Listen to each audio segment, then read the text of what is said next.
got so much motherfucking design on right now. Bring it down, bring it down, make it clap. I got 3 old guys on the block, bitches on my line, and you know. Halo. Selamat pagi. Pagi, Bu. Oke. Sekarang kalian buat bacaan sedih.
Firman yang menjadi bacaan firman Tuhan pada pagi hari ini terambil dari Amsal 17 ayat 1 sampai 9.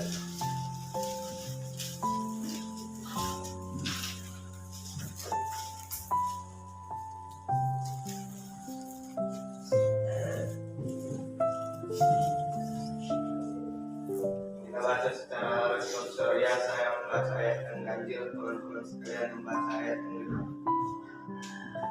Lebih baik sekerat roti yang kering disertai dengan keterangan daripada makan daging serumah disertai dengan pemberontakan. Budak yang berakal budi akan berkuasa atas anak yang membuat malu, dan akan mendapat keadilan balasan bersama-sama dengan saudara-saudara anak itu.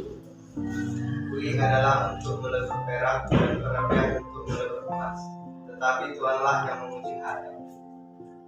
Orang yang berbuat jahat memperhatikan bibir jahat, seorang pendusta memberi telinga kepada lidah yang menceritakan. Siapa mengolok-olok orang miskin, menghina penciptanya. Siapa gembira karena satu kecelakaan, tidak akan luput dari hukuman. Mahkota orang-orang tua adalah anak cucu, dan kehormatan anak-anak ialah nenek moyang mereka.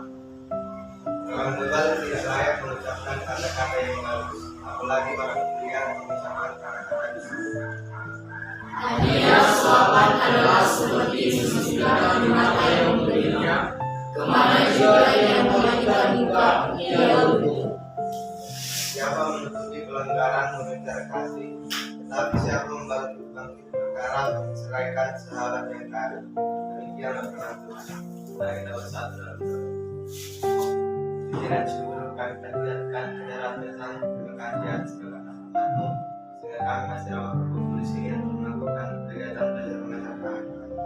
Dan saudara kami memulai kegiatan kami terkait aktivitas kami dari awal pertengahan hingga akhir kami. Orang tua kami dimanapun mereka berada, berikanlah mereka kesehatan agar dapat menyelamatkan kami dari saat sekarang sampai ke jenjang yang lebih tinggi. Tuhan, banyak dosa yang kami berbuat, sengaja maupun tidak sengaja engkau sekarang. Terima kasih Tuhan, beri kami.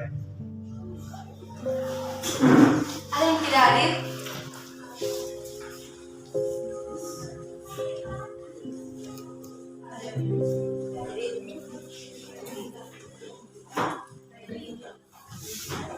Nah, berdiri.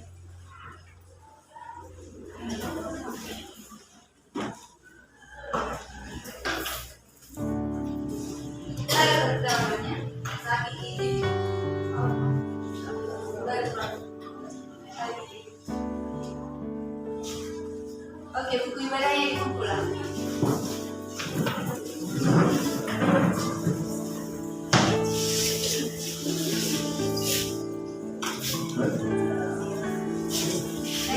bawa buku ibadah masuk ke depan.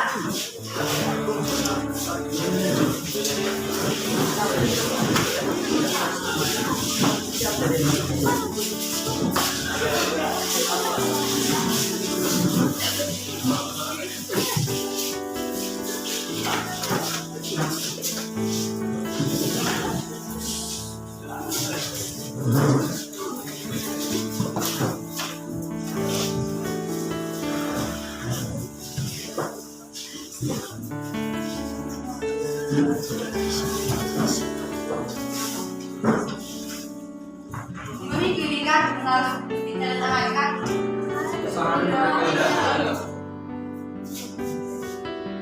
Berapa mimpi tadi, Bu?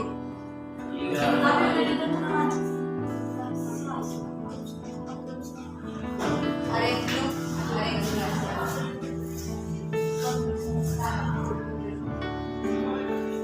Siapa ambil?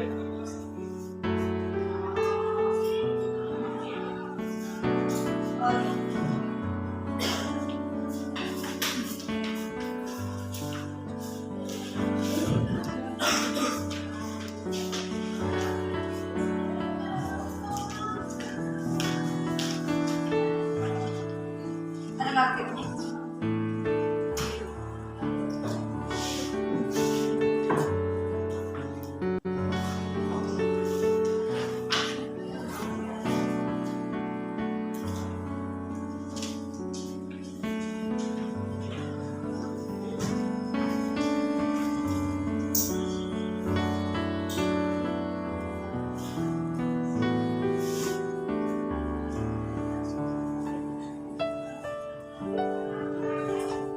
Oke, hari ini kita masuk di bab 10.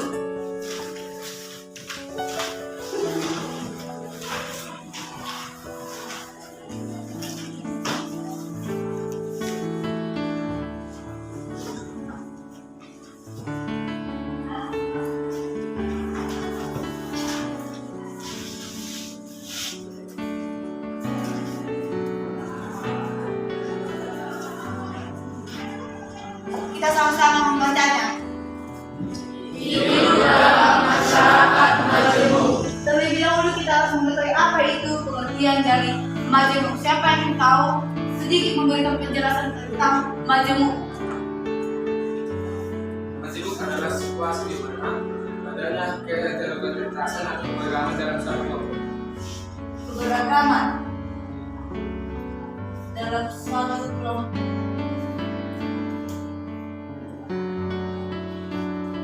Yang lain? Mungkin majemuk itu adalah sebuah golongan dari beberapa hal, juga ada beberapa jenis Beberapa hal. Hal atau jenis.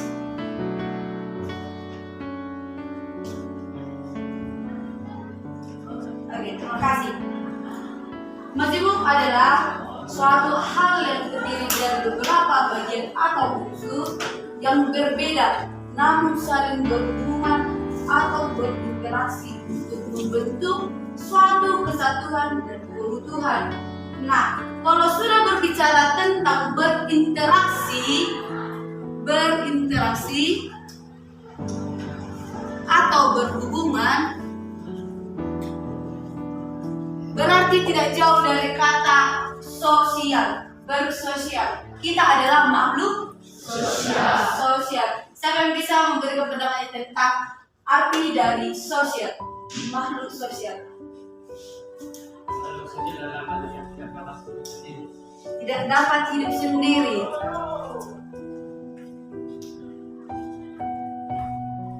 Sendiri, mantap, bagus. Yang lain? makhluk sosial adalah makhluk yang membutuhkan interaksi. Membutuhkan interaksi.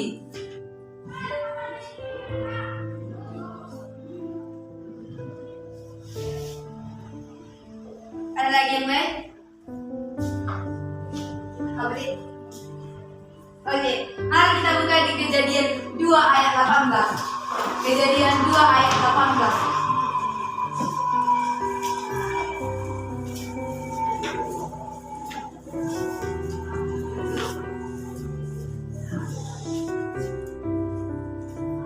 Satu orang membacanya.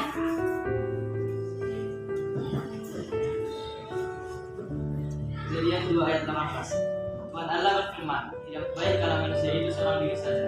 Aku akan menjadikan penolong baginya yang sebadan dengan dia. Ya, firman Tuhan juga sudah mempertegas bahwa kita tidak bisa hidup hanya seorang diri saja. Kita membutuhkan orang lain di hidup kita. Kita harus berinteraksi dengan orang-orang yang sekeliling kita. Kita harus mampu berinteraksi dengan baik. Nah, masyarakat itu terdiri dari ras, etnis, budaya, dan agama. Kalau sudah berbicara tentang ras, itu merujuk pada karakteristik fisik seperti warna kulit, struktur tubuh, dan bentuk wajah. Misalnya, di dalam kelas ini ada yang tinggi, ada yang sedang, ada yang pendek, dan ada yang berwarna, ada yang kulitnya berwarna putih, ada yang sawo matang dan hitam. Tetapi melalui perbedaan itu, kita harus mampu menjadikan perbedaan itu menjadi kesatuan, menjadikan perbedaan itu menjadi keutuhan. Tidak boleh membeda-bedakan, tidak boleh ada pengasingan. Ya?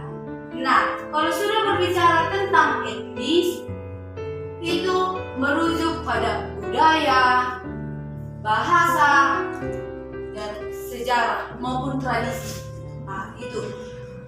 Misalnya di kelas ini, tidak jauh-jauh. Di kelas ini ada yang orang Batak, Toba, Karo, Pak, dan Semalu. Mungkin ada yang agak suku lainnya. Namun di sini tidak boleh ada pembeda-bedaan. Seperti minggu lalu sudah kita pelajari tentang diskriminasi. Tidak boleh ada pengasingan. Kenapa kita menolak diskriminasi? Karena Tuhan tidak diskriminasi. Tuhan tidak pernah membeda-bedakan. Kita sama di hadapan Tuhan. Nah, yang ketiga, tentang budaya. Kalau berbicara tentang budaya, itu merujuk pada pola-pola perilaku, keyakinan, ini seperti ciri khas turun-temurun yang diturunkan dari generasi saat ini dan ke generasi berikutnya. Misalnya makanan, musik, pakaian. Nah, yang keempat itu ada agama. Agama itu adalah keyakinan atau praktik spiritual. Nah, di agama ini juga kita tidak boleh mengasingkan atau membedakan agama kita dengan agama orang lain. Oke? Sampai di sini ada yang kurang paham? Ada? Ada yang mau ditanya? Oke, kita lanjut. Mengapa Tuhan harus menciptakan keberagaman? Kenapa harus ada keberagaman? Ada yang bisa menjawab? Kenapa harus ada keberagaman ini?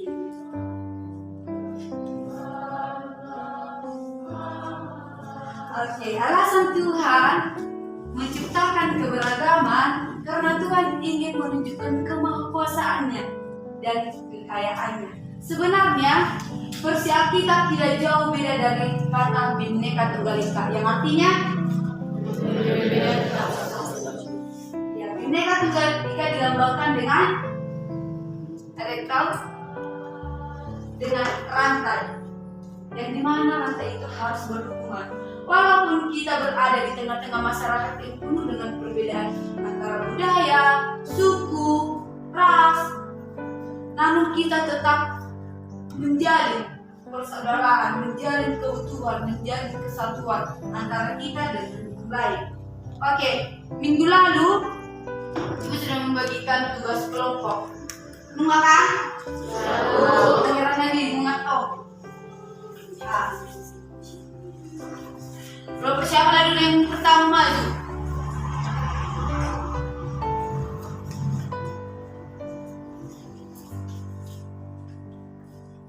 Kalau satu dari maju.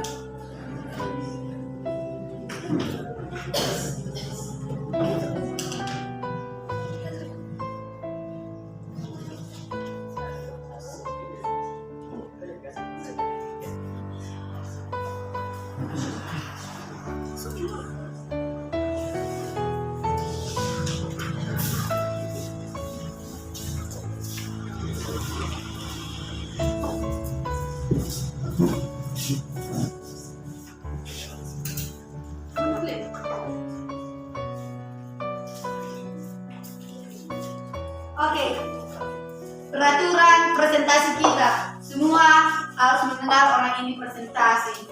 Dan harus ada tanggapan, pertanyaan, dan kritikan. Kalau misalnya tidak ada pertanyaan dari kalian, orang ini yang melempar pertanyaan untuk kalian. Jadi mendengar anak ada? Ya.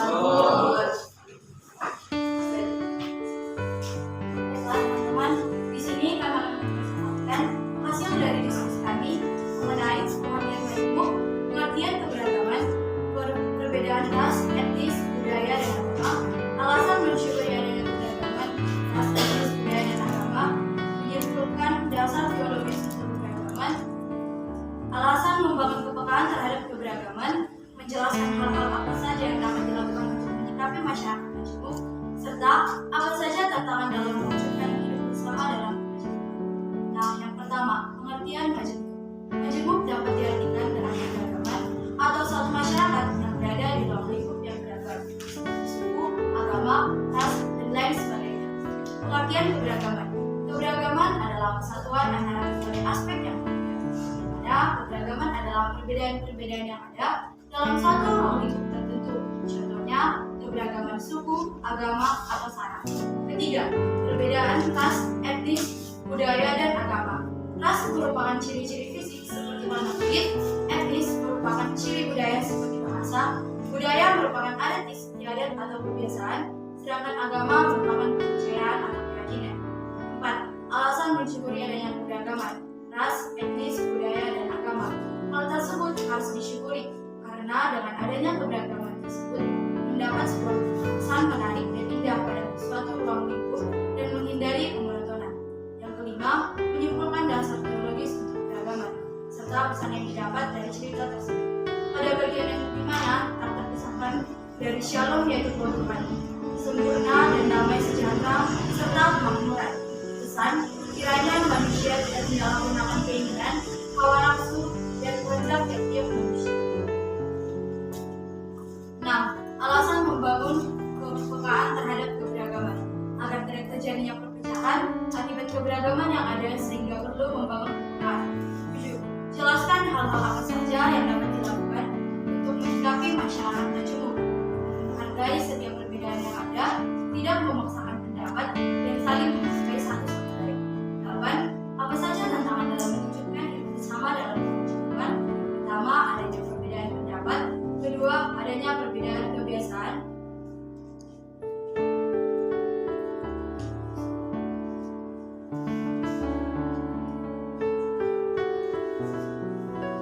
Yang pertama, perbedaan majemuk adalah sesuatu yang terdiri dari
masih memiliki rasa empati terhadap keberagaman. Hormati, menghargai, keberagaman berbeda. 8. Sikap orang yang merasa kebudayaannya paling benar. Pengertian majemuk adalah sekumpulan orang-orang atau kelompok yang berbeda. Apakah ada teman-teman yang ingin memberikan saran, kritikan, atau pertanyaan yang memberikan waktu? Baik, kepada saudara Priscilla, yang Saya seorang peserta ya. Jadi berdasarkan sekalian, saya menyimpulkan bahwa keberagaman itu kan bentuk dari kuasa Tuhan. Jadi tentu keberagaman itu disenangi oleh Tuhan kan. Jadi dari presentasinya tadi juga saya mendengar bahwa keberagaman itu kan perbedaan. Jadi dapat diciptakan dari hal-hal yang tidak baik. Misalnya tidak adanya sikap toleran atau sikap yang tidak saling menghargai, lalu adanya sikap egois dan lain-lain. Banyak sikap-sikap yang tidak baik yang dapat menciptakan keberagaman itu sendiri. Jadi pertanyaan saya, jika Tuhan menyenangi keberagaman itu, berarti menurut kalian sikap-sikap yang tidak baik tadi, misalnya tidak saling menghargai, yang dapat menciptakan keberagaman itu, apakah itu baik di mata Tuhan? Terima kasih. baik, terima kasih saudara juga atas pertanyaan. Nah, jadi karena memang keberagaman yang dimaksud Tuhan adalah suatu keberagaman yang dapat membangun kita menjadi yang lebih baik lagi, bukan suatu keberagaman yang dapat menjerumuskan kita kepada hal-hal yang buruk, seperti yang Anda katakan tadi, bahwa ada perbedaan yang dapat menghancurkan seperti ada perbedaan pendapat, adanya keegoisan ataupun kesamaan dan segala macamnya. Nah, untuk perbedaan itu merupakan suatu hal yang tidak disukai Tuhan, karena keberagaman yang dimaksud oleh Tuhan yang dapat menambah kesan indah, yaitu keberagaman seperti keberagaman ras, suku, etnis, dan juga keberagaman tersebut dapat disukai Tuhan ketika kita dapat mencintai keberagaman tersebut, tidak menjadikan perbedaan tersebut sebagai dasar kita untuk melakukan diskriminasi, dan juga ketika keberagaman tersebut kita buat sebagai tolak ukur untuk kita berpasuhan dengan teman lain, keberagaman tersebut juga tidak dapat disukai Tuhan, karena keberagaman yang disukai Tuhan adalah keberagaman yang dapat membangun kita menjadi pribadi yang lebih baik. Bagaimana kepada saudara Rizko? Seperti terima kasih atas jawabannya. Tapi gini ya sebenarnya pertanyaan. Kalau Tuhan itu senang dengan keberagaman dan sikap-sikap yang tidak baik dari seperti tidak saling menghargai dapat menciptakan keberagaman, berarti sikap yang tidak menghargai ini baik di mata Tuhan karena dapat menciptakan hal yang baik di mata Tuhan, itu keberagaman.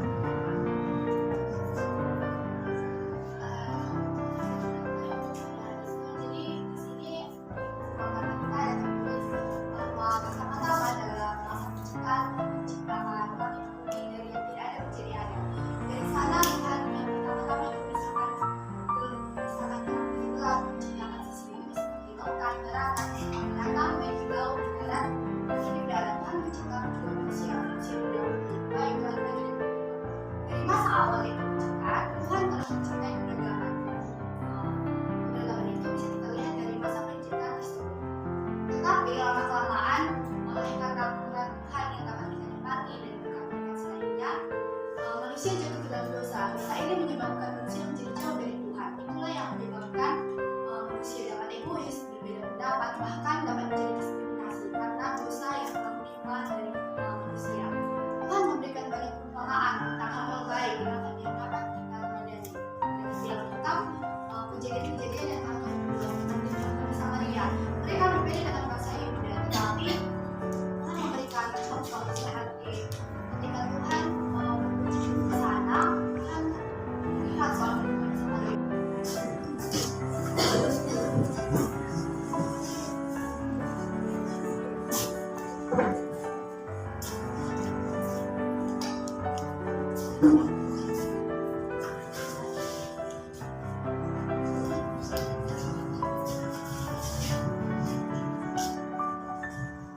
Selamat pagi teman-teman.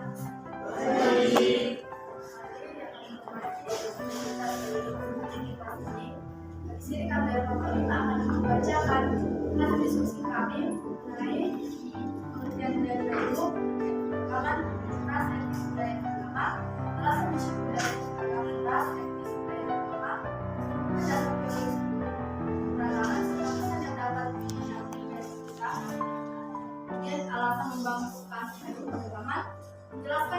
apa saja yang dapat dilakukan untuk melengkapi masyarakat majemuk, serta apa saja tantangan dalam mewujudkan hidup bersama dalam kehidupan. Yang pertama akan saya bacakan penelitian dari buku. Dalam Kamus Besar Bahasa Indonesia, majemuk adalah terdiri atas beberapa bagian yang merupakan kesatuan. Artinya banyaknya kelompok dalam suatu wilayah akan berbagi atribusi masyarakat berdasarkan golongan atau klasifikasi. Dua, penelitian keberagaman. Keberagaman merupakan suatu kondisi di mana seseorang atau masyarakat yang dalamnya terdapat banyak perbedaan di setiap aspek. Keberagaman juga menyangkut masalah kebersamaan dan kehormatan. Yang ketiga, ras merupakan ciri sendiri seseorang yang mayoritasnya dilihat dari fisik dan terlihat berbeda antara satu sama lain. Berbeda dengan etnis, menyangkut banyak hal mulai dari bahasa, asal negara, budaya dan agama. Budaya itu sendiri merupakan suatu kebiasaan yang dilakukan dalam kelompok atau kumpulan masyarakat berdasarkan budaya. Sedangkan agama adalah suatu keyakinan yang dipercayai oleh seseorang. Yang keempat, alasan mensyukuri adanya keberagaman ras, etnis, budaya, dan agama. Karena keberagaman yang ada sesungguhnya adalah kekuatan dan kekayaan tersendiri dari kita. Dengan mensyukuri serta saling menghormati setiap perbedaan dapat membantu bangsa kita dalam mewujudkan keberagaman. Lima, berdasarkan uraian dasar biologi tersebut, jelas sekali bahwa alam menurunkan kita untuk hidup bersama dan sesama kita, meskipun memiliki perbedaan secara etnis, suku, agama, dan budaya. Pesan yang dapat diambil dari buku tersebut adalah sesungguhnya perbedaan atau keberagaman itu berasal dari Allah dan dijalankan sesuai tata nilai dari Allah. Keberagaman adalah anugerah dan kekayaan terbesar dari Tuhan yang patut disyukuri. Namun, keberagaman bisa menjadi bencana jika kita tidak mampu menjaga dengan baik. Yang keenam, alasan kita untuk membangun perubahan terhadap keberagaman ialah agar kita mampu menciptakan lingkungan yang saling menghargai dan berkembang. Yang ketujuh, dalam menyikapi masyarakat majemuk, hal yang dapat kita lakukan yaitu saling membantu, yang menjadikan selalu berusaha menjalin kebersamaan serta mengurangi diskriminasi dan konflik. Yang kedelapan, dalam mewujudkan kebersamaan dan kemajemukan, ada banyak tantangan yang kita hadapi, khususnya yang berkaitan dengan agama. Banyak sekali masyarakat yang kurang bisa menerima perbedaan-perbedaan yang ada, sehingga konflik mengenai agama masing-masing terus terjadi.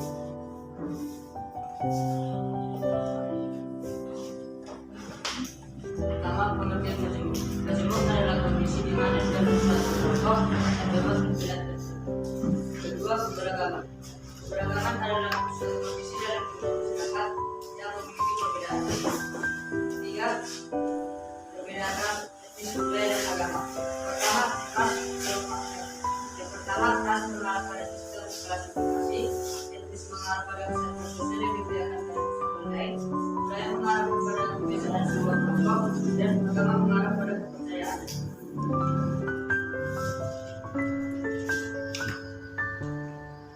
Hidup dalam masyarakat majemuk adalah keadaan masyarakat yang terdiri dari berbagai budaya yang menggabung dan keberagaman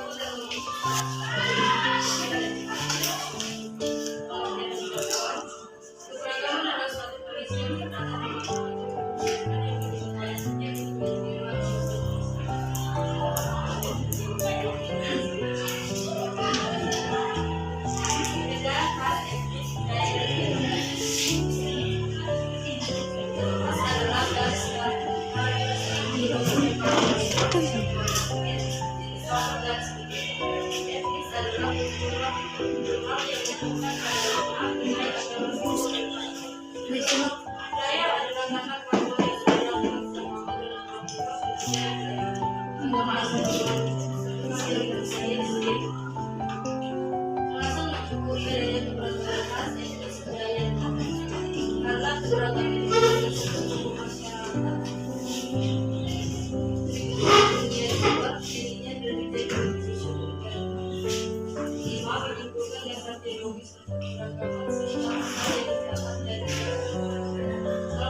Yang